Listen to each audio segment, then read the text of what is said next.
Hey everybody, it's Jason Blaha here, and once again it's time for the Q&A, so let's go ahead and get this started. All right, first question. What is your favorite piece of exercise equipment? I think this is going to surprise people, given the fact that I have 16 barbells. I have bands, I have chains, I have a glute ham raise, I have a reverse hyper, I have a belt squat. I own all these things. What is my single favorite piece of equipment? It's going to be a toss-up between my power rack and a basic power bar. Now, some people would say, what? And here's why. Those are what you need.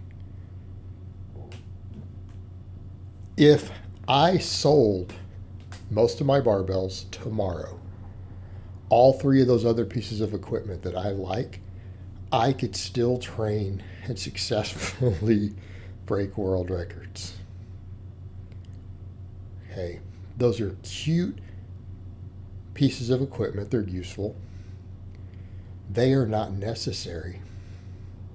They're not necessary by any means, especially if you're not going to run stuff like conjugate. You're not doing certain things with your training, working around certain injuries. All right. Those are valuable if I ever get hurt. And I love having them. If I've got an injury or a pull or something, some of that equipment would allow me to work around those things and continue to train pretty hard. Push come to shove. If I had a couple good barbells, right? Because I do want a deadlift bar and stuff.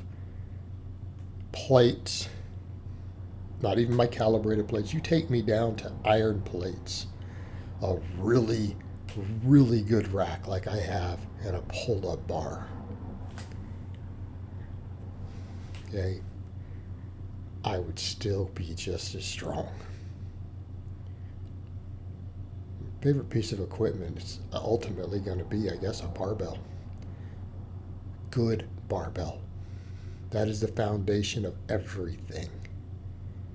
All of your strength training is built around that. The barbell, the loadable power bar, it's a straight bar, is the single most elegant and useful piece of strength training equipment ever invented, hands down. Nothing else even competes. Everything else is a useful, nice tool. They are not on the level. The barbell itself, and then, a good rack would probably be kind of a tie. All right, next question. Hey Jason, I've noticed you seem to program your 5-3-1 clients with the week starting with bench press day, squat, overhead press day, then deadlift day. And in the 5-3-1 book, it's programmed the week starting with overhead press day, deadlift day, bench day, squat day. I was just wondering if you had any reason for the order you selected, if it mattered, is not just always thinking of trying the way in the book. Thanks for your help. You clearly haven't read all the books. You know how I know that? Because you think that he has set days. You are aware that Wendler literally has templates to where you do the squat and bench on the same day. Do deadlift and press on the same day. And I'm not above programming them that way at a certain point for some clients. Right?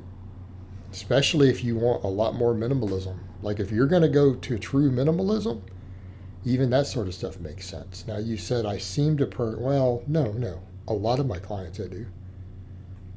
And again, this comes down to the point that the problem with vlogs is that, like, let's say at any time, I'd say I have 7 or 8 clients you see vlogging.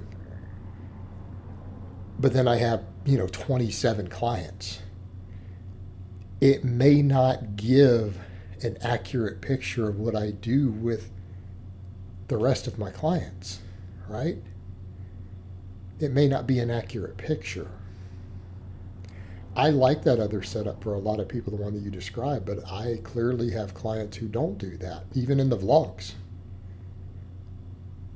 Isaac's a perfect example. We don't do that. I've rotated my own setup, and here's what I would say. You could run the setup that I'm doing. I kind of base it upon what I'm doing with each client. I'm pretty flexible with it. I'm willing to rotate those things based upon certain things happening with a client. Also note that I tend to be a little more powerlifting focused, right? A little more powerlifting focused. I don't want to start the week with the press. I'd rather have it near the end of the week. Wendler loves the press. So, you need some context for some of that, right?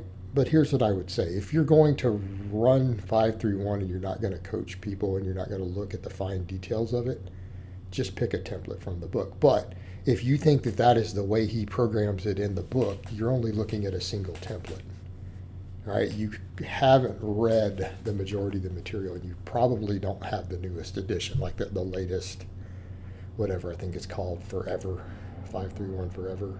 I've got the whole stack. So, you may not have read the rest of the material. Just keep that in mind. All right, next question. Hi, me and my friends did starting strength for 3 months, got to the point where linear progression on the squat is almost impossible. Yeah, that happens. Even with around 3,500 calories a day, that's child's food. 8 hours of sleep, we have a 145 and 160 kg squat max weighing 72 and 84 kilos respectively. What would be a better squat programming for 3 days a week? Our gym is only open Monday through Friday with a max effort day on Monday, a dynamic on Wednesday, and a volume on Friday be a solution. Okay. You're past the 3-plate squat and you're wanting to squat 3 days a week still? Have you lost your mind?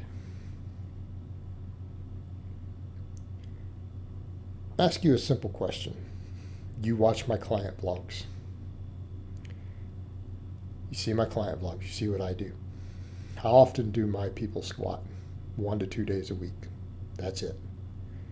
And when I say some of my people, even my people not vlogging, my guys who are 500 plus squatters,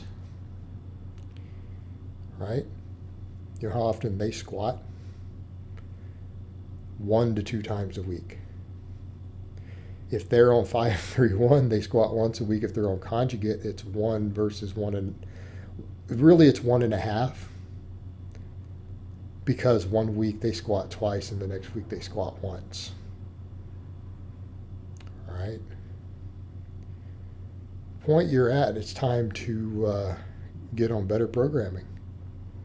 Stop trying to do linear stuff, and that means coming in and squatting 3 days a week. Here's what I'm going to say. You're going to go, but Jason, there are some of these advanced squat programs where you're squatting more than once or twice a week. Yeah. And they're all intended for guys who are blasting a lot of gear.